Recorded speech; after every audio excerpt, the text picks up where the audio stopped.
একটা বোর্ডের এই দিক এবং এই দিকে অবশ্যই, অর্থাৎ এদিকে শ্রেণী, বিষয়, তারিখ, ওদিকে আজকের পাঠ তোমাকে অবশ্যই লেখা উচিত।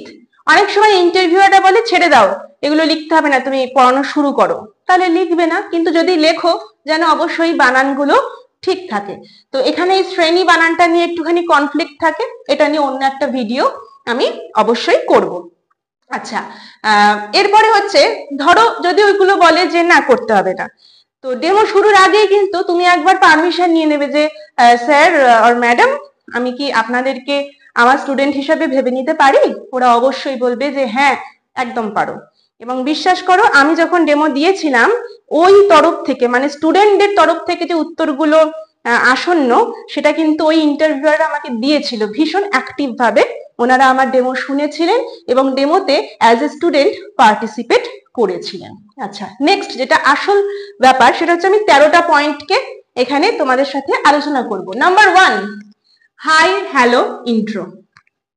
সবার প্রথমে তোমার ডেমো শুরুর আগেই মানে ক্লাসে এসে ডেমো শুরুর সময় তোমাকে কিন্তু অবশ্যই স্টুডেন্টসদের সাথে কুশল বিনিময় করতে হবে, যেমন গুড মর্নিং আর গুড আফটারনুন, তোমরা কেমন আছো, ইত্যাদি ব্যাপারগুলো। ওকে, নেক্সট হচ্ছে নাম্বার 2, প্রিভিয়াস টপিক, যেটা আমি কিন্তু আমার ডেমোতে করিনি, তোমরা করতে পারো। কি বলতে চাইছো দিদি?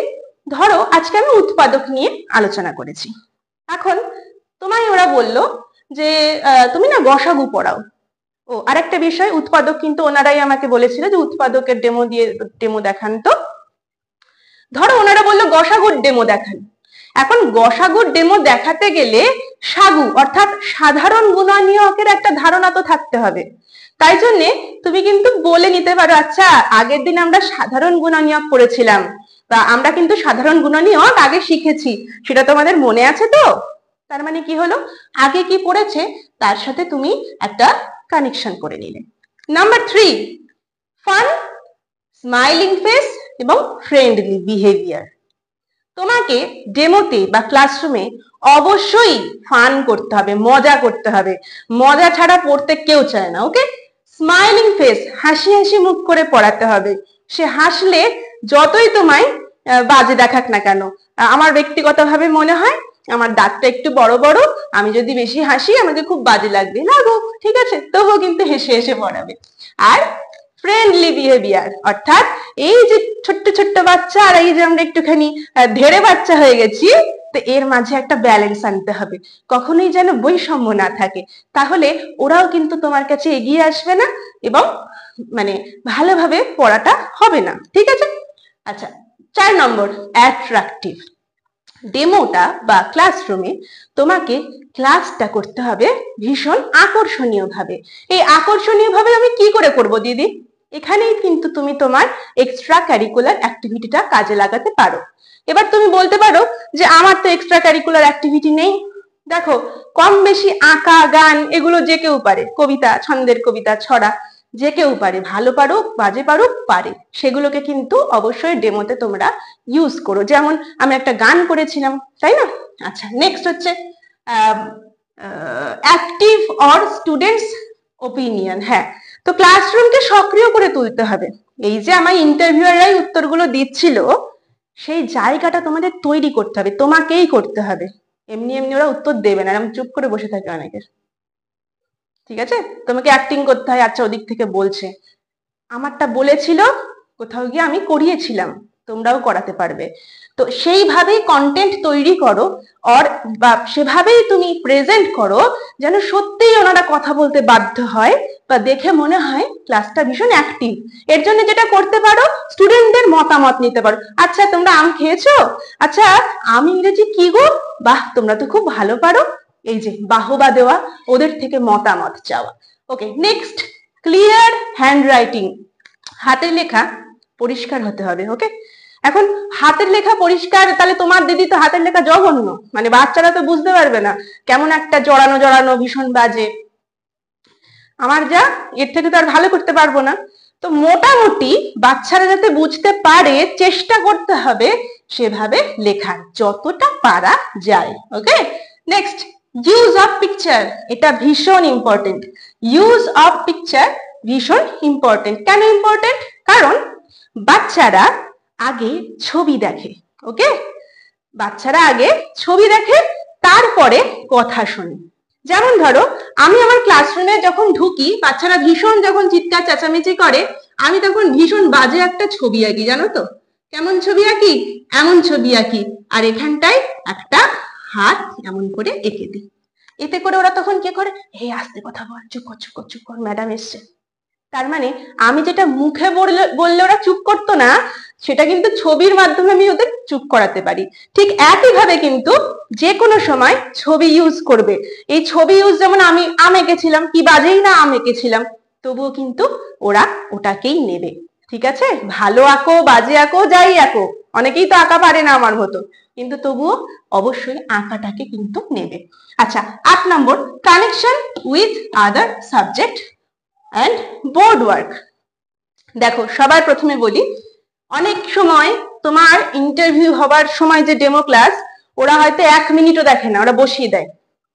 তাই জন্যে বোর্ড ওয়ার্ক কিন্তু ডেমো ক্লাসের শুরুতেই কম বেশি করে নিও, ওকে? যেমন আমি ম্যাঙ্গো লিখে নিয়েছিলাম প্রথমে, এতে একটা নাম্বার থাকে, সেজন্য বলছি। আর একটা বিষয় কি বললাম, কানেকশন উইথ আদার সাবজেক্ট, মানে একটা বিষয় পড়াতে পড়াতে অন্য বিষয়ে শিফট করে যাওয়া, আবার চলে আসা। যেমন আমি জিজ্ঞেস করেছিলাম আম ইংরেজি কি, তুমি জিজ্ঞেস করতেই পারতে, আচ্ছা আমাদের জাতীয় ফল কি বলতো, ওরা বলতো আম। আচ্ছা, এরকম।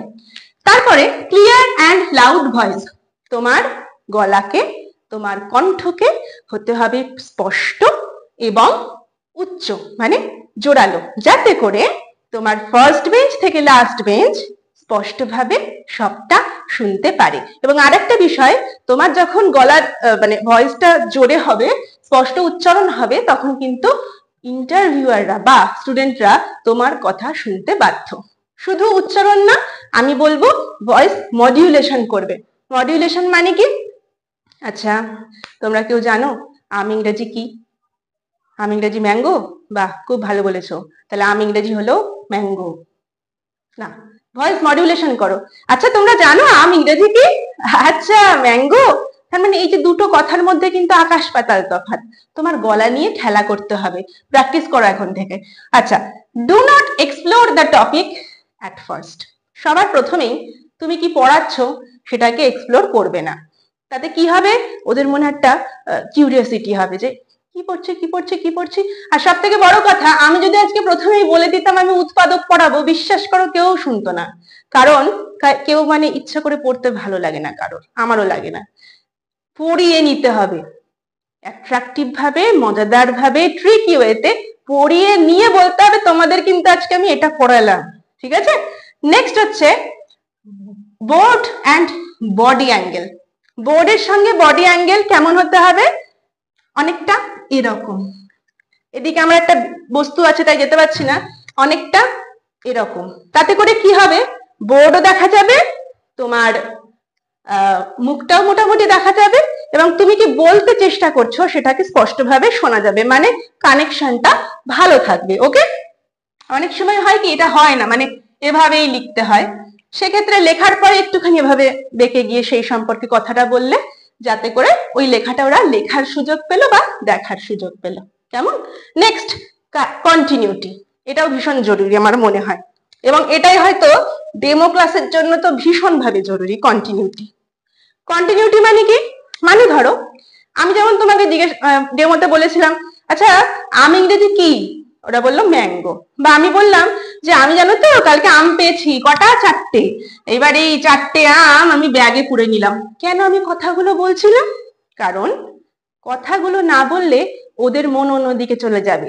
তুমি যখন বোর্ডে কাজ করছো বা যাই করছো, তোমার মুখটা থেমে গেলে হবে না, সবসময় ওদেরকে অ্যাক্টিভ রাখতে হবে।